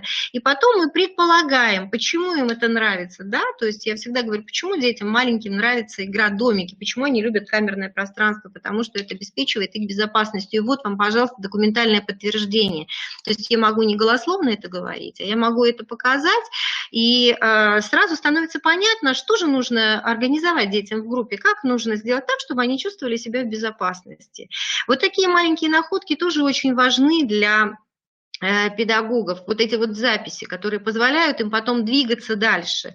Даже мы не говорим сейчас, да, о формировании индивидуального образовательного маршрута, о том, что мы замечаем наклонности детей, какие-то способности, может быть, потом это может развиться в одаренность, еще во что-то. Но и в работе педагога, в построении своей работы, да, это очень здорово помогает. Мы видим затем, мы наблюдаем не только за достижениями детей, да, но и вообще за малейшими проявлениями, какими-то интересными. Потом мы можем сделать какой-то вывод. Да. Потом мы видим, что, допустим, Маша и Максим, они очень внимательно наблюдают за взрослыми, и очень многое из того, что умеют делать окружающие взрослые, они берут к себе, то есть это становится их знаниями и их умениями. И это мы тоже записываем, что Маша делала то-то, то-то, Максим ей помогал, да, и через какое-то время, через 2 года мы увидим, откуда у Маши такие способности, да, или почему Максим вот это умеет. Очень здорово. Во всяком случае, в моей работе, и я об этом очень часто говорю, мне помогает общение с детьми, немного такое необычное общение, а индивидуальное, личное такое общение, когда мы с детьми придумываем разные истории и сказки. Вот этот способ как бы наблюдения за детьми, он вообще уникален в каком плане? Потому что, придумывая историю, ребенок придумывает ее как будто бы от себя, про себя. И здесь мы можем очень многое увидеть и узнать из того, что происходит помимо вот того, что мы сейчас видим. Да, то есть, когда ребенок рассказывает какую-то историю и придумывает какого-то героя, он в него вкладывает личные качества, какие-то пережитые ситуации. И все это фиксируя, записывая, где-то с аудио, где-то фото. Вот сказки – это такая вещь, когда не всегда получается записать видео, не то, что не всегда, крайне редко удается записать видео, только тогда, когда мы с детьми уже 2-й, 3-й раз это можем проиграть. А скорее это записывается потом, либо аудиозапись ведется.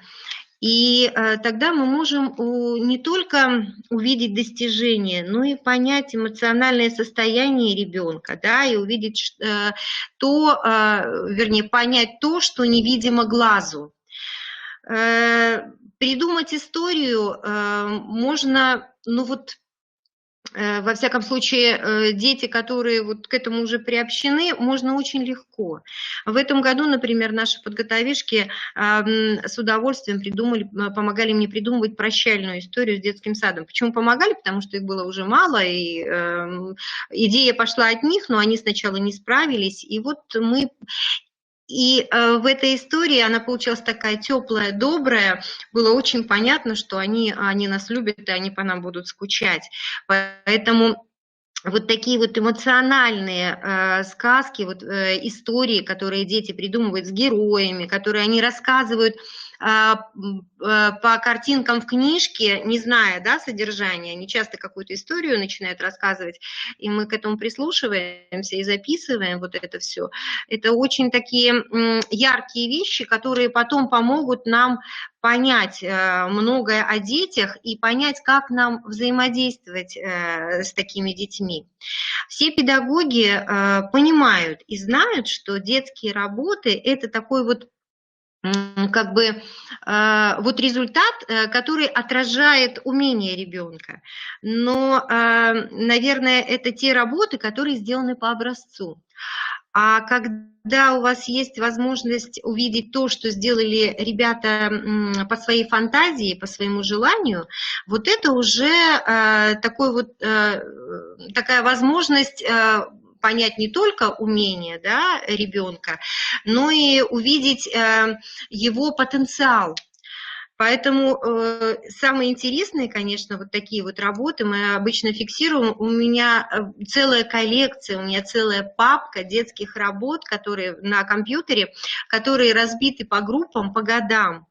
И очень интересно, потому что они все подписаны, потому что педагоги мне их присылают, если не я их фотографирую. У нас педагоги очень любят делиться тем, что сделали, то, что сказали дети, то, что произошло, вот спонтанно иногда такие обрывочные видео и фото присылают, и они все подписаны. Вот это сделала Маша, это сделала Вика, посмотрите, какой замечательный, да, вот там какие детали замечательные. Мы видим не только детали замечательные, да, мы видим характеры этих героев, которые тоже в какой-то мере отражают внутренний мир ребенка. Если мы говорим о том, что в работе психолога важно, да и, наверное, в работе всех педагогов, я думаю, важно понимать, что ребенку комфортно, важно понимать, что ребенок развивается в благополучной для себя среде, то здесь очень важно еще и знать, что происходит за пределами детского сада. Поэтому на самом деле, как говорила уже Марина Владимировна, мы все обсуждаем с родителями. И очень здорово, когда есть возможность понаблюдать за взаимоотношениями детей и родителей, когда есть возможность увидеть их вот общение, как они смотрят друг на друга, как они откликаются друг на друга. Это дает такую полную картину, потому что наблюдение – это такая вот коварная вещь. Мы видим только то, что мы видим. Мы можем предполагать, но мы не можем быть уверены, что это именно то, что мы предположили. Да, то есть свои предположения мы будем проверять еще и в других наблюдениях, но мы не можем увидеть то, что происходит с ребенком за пределами детского сада, да, даже за пределами этой комнаты, да, где вот он, групповой комнаты. Поэтому вот такой вот тандем с родителями, а еще и возможность увидеть взаимоотношения родителей и ребенка, чтобы вот эти интерпретации родительских наблюдений потом правильно соотнести с малышом, это очень такая хорошая возможность. И некоторые вот фотографии, когда мы видим родителей и детей вместе, они такие показательные, потому что даже поза, даже выражение лица ребенка кладутся обычно в копилочку наблюдений, и это может потом пригодиться, когда мы будем говорить о том, что, допустим, Алена осторожна в присутствии мамы, да, или, допустим, Варюша боится посторонних. Вот такие вещи, это мы потом можем сделать вывод, когда мы увидим вот такие вот фотографии. С разрешения педагогов я вложила в свою презентацию несколько фото тех вот листов фиксации, которые есть у нас в группе. История недавняя, история весенняя, сами видите, космические истории. Это то, что видят родители, то, что видят все входящие в группу. Да? Это был проект, и вот здесь вот педагог печатными буквами, поскольку дети уже умеют это все читать, очень многие дети умеют читать, записывают все то, что говорят дети, что он увидел, да, и есть возможность у родителей войти, прочитать, поинтересоваться. Дети сами могут прочитать, да, какие-то точки поставить для себя, что бы они еще хотели узнать. Все высказывания детей записываются, и это все находится в поле зрения детей, родителей, то есть не на одной стене, как вы видите здесь, а практически вот везде, на мольберте, еще на одной стене, да, это могут быть стики, когда вот надо было срочно что-то записать и приклеить. Возможностей очень много, и на самом деле очень важно делиться этим с родителями, потому что они должны, наверное, неправильное слово, да, они хотят видеть и знать, что происходит вне поля их зрения. И тогда снимается беспокойство, и тогда мы сможем повысить родительскую компетентность. Кроме фотофиксации, кроме записей, которые мы ведем, записи могут быть разные. Вот Марина Владимировна предлагала вам, да, познакомиться с записями, которые вел педагог. Вот у меня, например, записи занятий, вернее, после занятий я записываю то, что произошло, и то, что важного я увидела с ребенком, у которого особые образовательные потребности.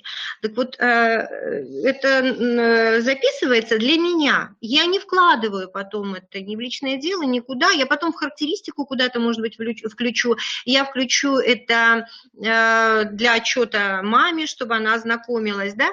Ну вот, например, запись 26 сентября 2021 года, 9 часов 10 минут.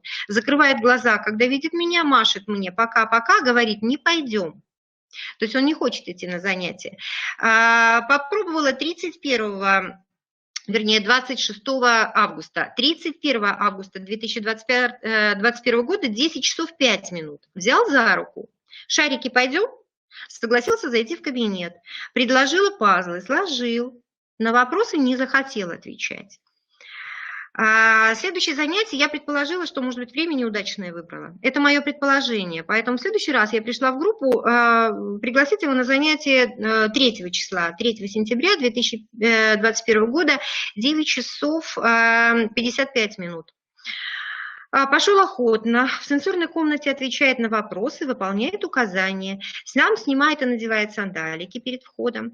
В кабинете выполнил одно задание из 3. Дальше делает вид, что не слышит меня.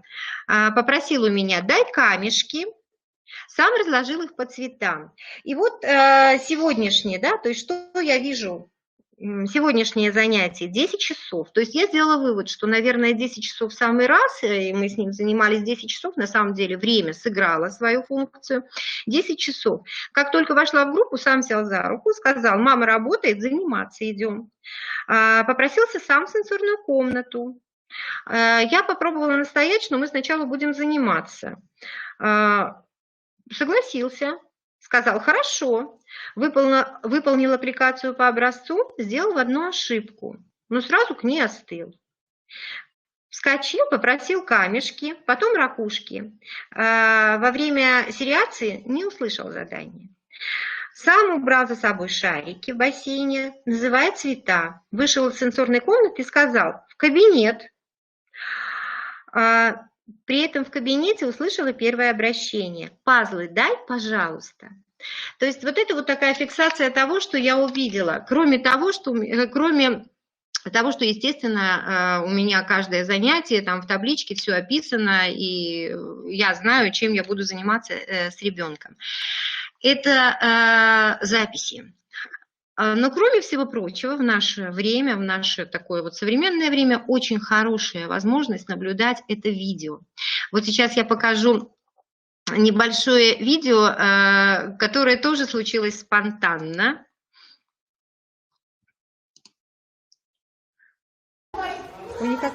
Получилось так, что я зашла в группу просто поговорить с педагогом вечером. И мы увидели, что дети бегают.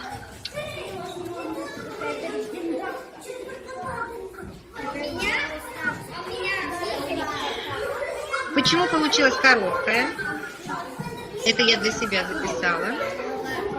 Условно назвав этот файл «Казаки-разбойники».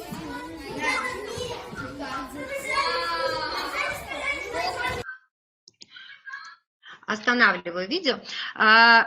Потом они увидели, что я снимаю, и, естественно, уже получилось, что я отвлеклась, и я начала задавать им вопросы. Что за игра?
Получается, Резван? Молодец.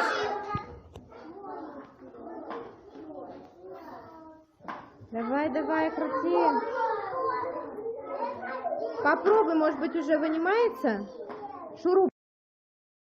Давай.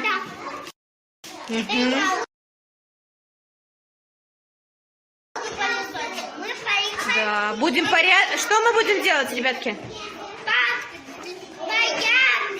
Порядок будем. О, Максимка, попробуй, вынимается батареечка? Давай, вынимай.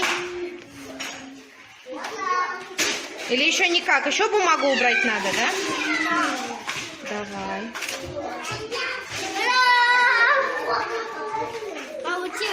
Ага. Аккуратно. А сколько нам там батареечек нужно? Посмотрите, пожалуйста, ребятки, сколько батареек? Сколько, Максим? Две? Две. Вот, и вторую теперь смотри. Ну-ка. Так, переворачивай пылесос, попробуй его включить. Подожди пока, давайте попробуем, включится он? Не включился? А почему он не включился? Как вы думаете? Наоборот. Давай попробуем наоборот. Да. Попробуйте включить. Крутите. На что нужно? Ну-ка, Максим. Что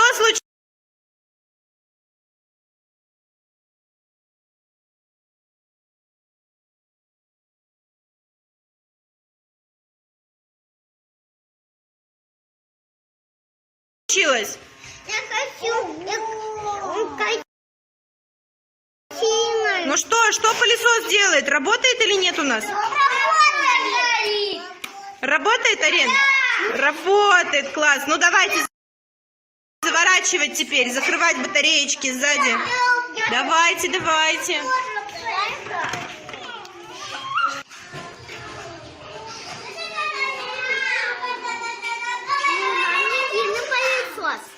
Угу.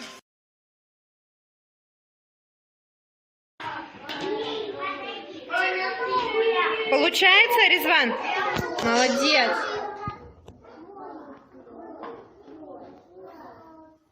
Давай, давай, крути. Попробуй, может быть, уже вынимается? Шурупчик, попробуй вынуть.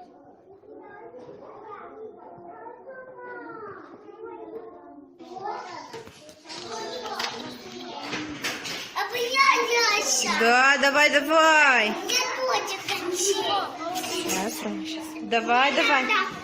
Это желудок пылесосит. Мы поехали. Да, будем Что мы будем делать, ребятки? Порядок. Порядок будем. Нету за мою. О, Максимка, попробуй, вынимается батареечка? Да. Давай, вынимай. Или...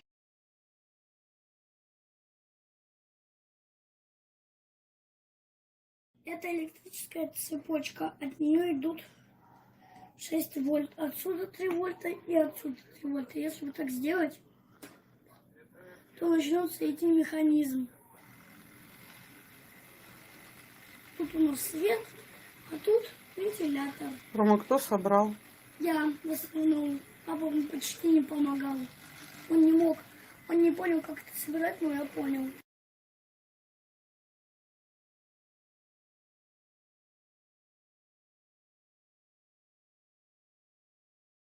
Мы готовы всегда к диалогу, к общению. Наши родители тоже очень охотно делятся своими вопросами, своими достижениями своих детей. И мы совместно пытаемся найти пути продвижения, потому что ни для кого не секрет, что ребенок формируется в семье, а мы лишь помогаем ему развить какие-то социальные навыки, может быть, чему-то учим.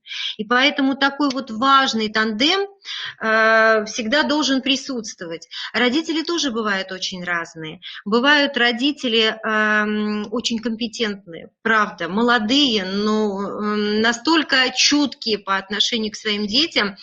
И мы опытом этих родителей, вернее, даже не опытом, а секретами этих родителей, с их разрешения, естественно, всегда делимся со всеми.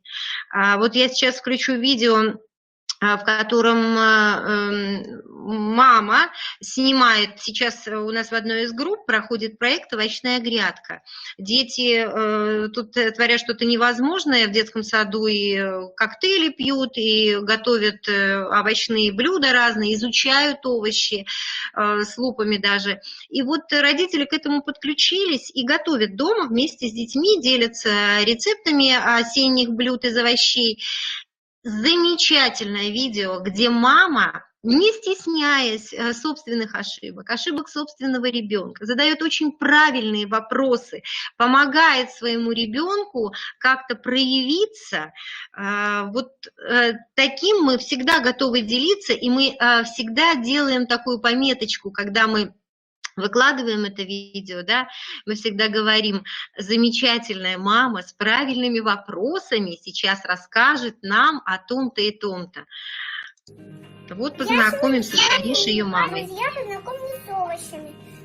Это у нас кабачок, а это у нас... Какой овощ? Это кабачок, а это баклажан. Это кабачок, а это баклажан. Они очень полезны. У них много витаминов и сил. А еще какие у тебя здесь есть овощи? Грибы. И даже это. А что это?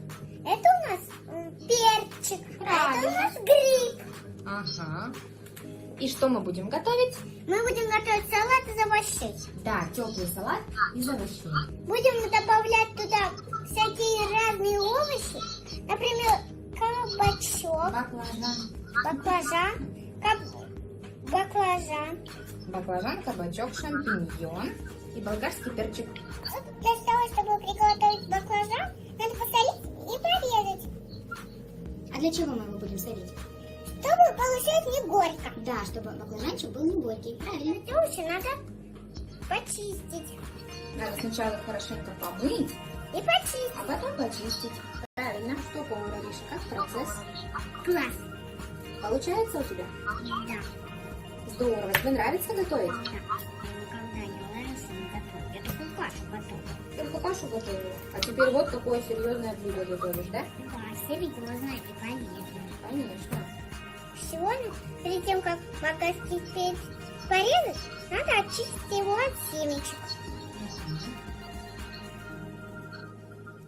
Между прочим, шампиньоны — это не гриб. Это... Перепутала? Так кто у нас шампиньон? Мама. Класс. Шампиньон — это гриб, а не овощ. Ты так хотела сказать? Да. Тяжело готовить. Да. Повар, тяжелая работа. Повар — тяжелая профессия, спрашивает мама у Ариши. Вообще все вот эти наблюдения, как уже сказала Марина Владимировна, они потом, конечно же, ложатся в основу личного дела ребенка, да, портфолио. Это все фиксируется, все детские высказывания тоже сохраняются. Они помогают не только педагогам, но и, естественно, родителям. Потому что, ни для кого не секрет, что нынешние родители в наше вот такое вот быстрое время очень мало времени проводят с собственными детьми. И вот это вот тесный контакт педагогов с родителями может быть посредством этих стиков, посредством этих записей, может быть посредством видео, которое мы выкладываем, и фото, с которым мы делимся с родителями регулярно в группах. Есть у нас закрытые группы, есть у нас открытая группа ВКонтакте. Это все помогает родителям видеть собственных детей, каким-то образом выстраивать свои взаимоотношения с ними, а нам помогает это выстроить свою работу, помогает создать для каждого ребенка комфортные условия, чтобы каждый ребенок мог раскрыться, проявиться вот здесь уже в детском саду, чтобы личность формировалась целостно, чтобы они были вот такие разные, какие они есть, какими мы их видим, чтобы они такими и оставались. Чтобы мы увидели способности, например, Андрюши, да, который у нас увлечен был динозаврами, и динозавров видел даже в том же камешке, который он принес с улицы. Именно такое тесное общение с родителями помогло нам создать виртуальную энциклопедию от нашего сейчас уже выпускника Егора на сайте нашего детского сада. Сначала мы делились этим в группе ВКонтакте, а потом создали на сайте детского сада. Другие дети стали присоединяться к этому, ко всему. Это такие маленькие достижения детей на тот момент и вообще всегда очень важные, которые мы всегда готовы поддержать. То есть, когда мы видим, что Егору интересны насекомые, когда он умеет искать информацию в энциклопедиях, мы готовы ему помочь, поддержать, потому что это может быть будущим этого ребенка, да? Когда я вижу, что замечательная девочка Полина рисует хорошо, да, я прошу ее мне нарисовать, а потом выясняется, что вот она мне такие наклеечки делает, что она для того, чтобы сделать такие рисунки, научилась пользоваться уже маминым телефоном. Она просит Google, покажи мне Китти, и сидит, перерисовывает. Я не могу это не сохранить, не зафиксировать, потому что у девочки вот такие вот неординарные данные уже есть, которые нужно развивать, которые нужно поддерживать любыми способами. То есть каждый ребенок в таком случае, когда мы его наблюдаем, когда мы его видим, это целостная натура, которую мы всегда готовы поддержать. Марина Владимировна.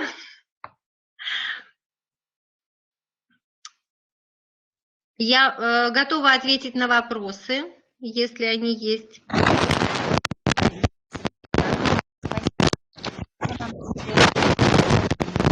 Марина Владимировна, очень плохо слышно. Покрутите немножко проводочек.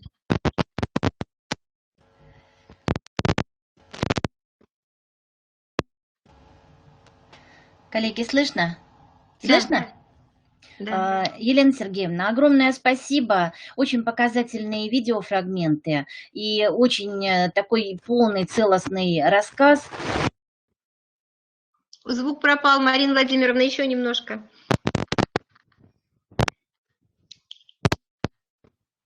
Нет звука.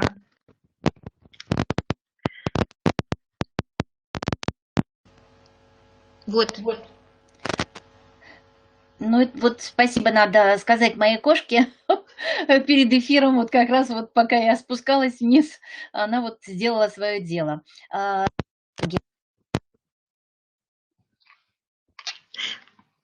Пропадает, Марина Владимировна. Все, я вас слышу.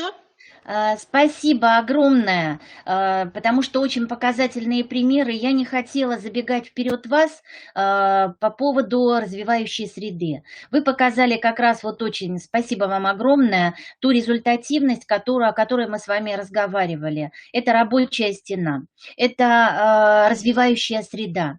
На сегодняшний день вот мы в этой улитке не остановились, у меня не было такой цели, но вот хочу сказать о том, что чем же все-таки наблюдение, оно хорошо для планирования. Это как раз дает возможности, дает все посылы для того, чтобы правильно и грамотно формировать среду, для того, чтобы у воспитателя не было таких проблем, что же положить для ребенка, какими занятиями, какими материалами его завлечь, для того, чтобы решить определенные задачи.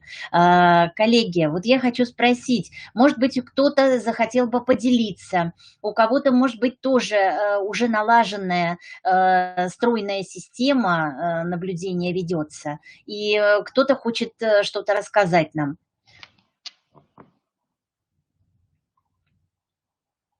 Может быть, в чате. Ну вот как-то вот у нас сегодня тишина такая.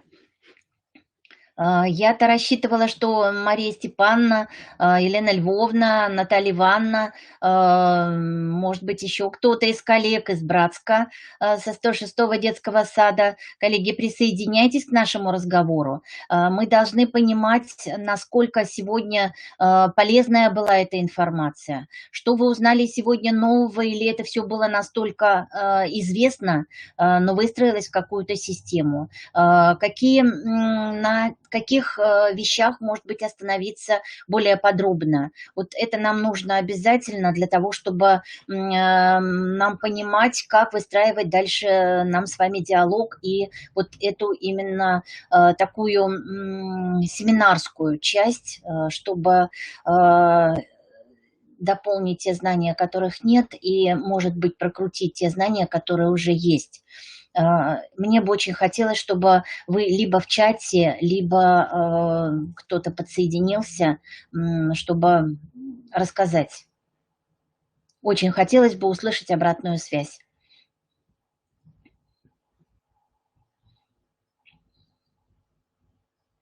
В ответ опять тишина.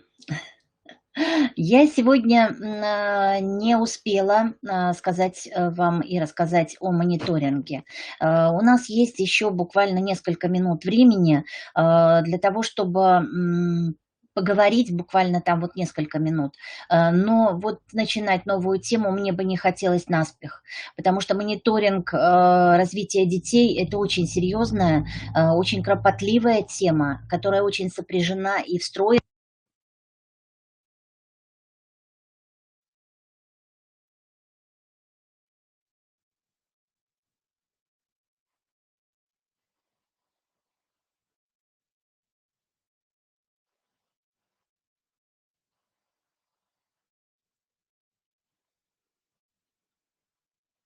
Пропал звук, мы вас не слышим. Слышно? Да. Коллеги, может быть, у кого-то все-таки есть какие-то вопросы, которые бы вы могли задать, и, может быть, тогда по обратной связи мы могли бы следующую встречу уже организовать так, чтобы я начала именно с ответа на эти вопросы.